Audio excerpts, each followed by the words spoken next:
Hello friends, welcome to our channel.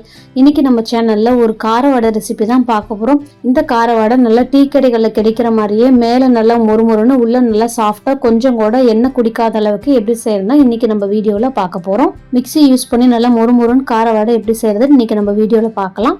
வடை பண்ணுறதுக்கு வடைப்பருப்பு அப்படின்னு சொல்லிட்டு கடைகளில் கிடைக்கும். பட்டாணி பருப்பு அப்படின்னு சொல்லுவாங்க. அந்த பருப்பை இந்த கப்பில் ஒரு கப் அளவுக்கு எடுத்து 2 மணி நேரம் முன்னாடியே நல்லா தண்ணியில் கழுவி ஊற வச்சு எடுத்து வச்சிருக்கேன். பாருங்க, இந்த 2 பருப்புல மேல இருக்கிறது நார்மல் கடலை பருப்பு, கீழே இருக்கிறது வடைக்குன்னு யூஸ் பண்ற பட்டாணி பருப்பு. இந்த பருப்புல தான் டீ கடைகள்ல வடை பண்ணுவாங்க. இந்த பருப்புல வடை சுடும் பொழுது நல்லா மொறுமொறுன்னு வரும். குறைஞ்சது 2 மணி நேரம் வரைக்கும் இந்த பருப்பை நல்லா ஊற விடுங்க. இப்போ இதை அரைக்கிறதுக்கு முன்னாடி இதுல இருக்க தண்ணி எல்லாத்தையும் நல்லா வடிச்சு எடுத்துருங்க. இப்போ வடைக்கு அரைக்கிறதுக்கு ஃபர்ஸ்ட் ஒரு மிக்ஸி ஜார்ல 1/2 டீஸ்பூன் அளவுக்கு சோம்பு சேர்த்துக்கோங்க.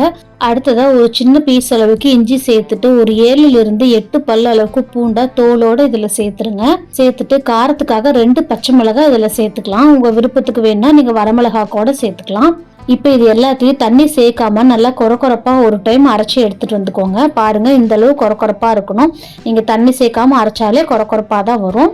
இப்போ இதில் நம்ம வடிச்சு எடுத்து வச்சிருக்கோங்களா கடலைப்பருப்பு, அதை இதில் சேர்த்துட்டு இதுலேயும் தண்ணி எதுவும் சேர்க்காம ஒரு 10 செகண்டுக்கு ஒருக்கா கேப் விட்டு நல்லா கொரக்கொரப்பா இருக்க மாதிரி அரைச்சி எடுத்துட்டு வந்துக்கோங்க. பாருங்க, இந்த அளவு கொரக்கொரப்பா இருக்கணும். நம்ம கையில் எடுக்கிறப்ப வடை பிடிக்கிறதுக்கு வரணும். ரொம்ப நைஸா போயிட்டாலும் வடை முறுமுறுன்னு வராது. இப்போ இதை ஒரு பாத்திரத்துக்கு மாத்திட்டு 1/2 டீஸ்பூன் அளவுக்கு உப்பு சேர்த்துக்கலாம். உப்பு சேர்த்துட்டு கொஞ்சம் ஃப்ளேவருக்காக பெருங்காயம் சேர்த்துக்கோங்க. கண்டிப்பா வடைக்கு பெருங்காயம் சேர்க்கணும். இப்போ இதுல ஒரு பெரிய வெங்காயத்தை நல்லா பொடியா கட் பண்ணி இதுல சேர்த்துக்கிறேன்.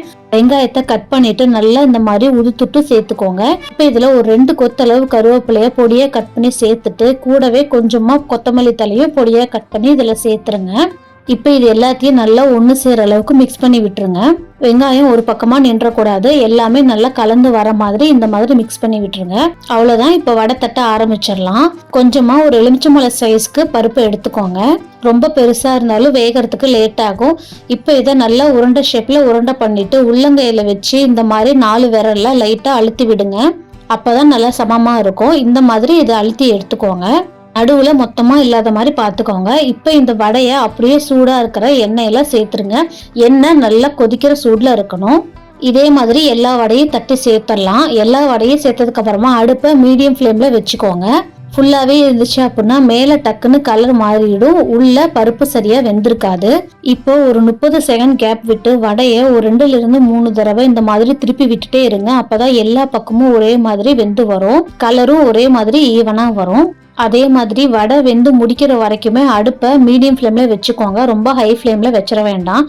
இப்ப பாருங்க, ஒரு 2 நிமிஷத்துக்குள்ளேயே வடை இந்த மாதிரி நல்லா கலர் சேஞ்ச் ஆயிரும். இந்த மாதிரி கோல்டன் ப்ரௌன் கலர்ல வந்ததையுமே வடையை நீங்க எடுத்துருங்க. இதுக்கு மேல வேக விட்டா தீஞ்சு போயிரும். மீதி இருக்க எல்லா வடையும் இதே மாதிரி போட்டு எடுத்துக்கலாம். இப்ப பாருங்க, எல்லா வடையும் ரெடி ஆயிடுச்சு.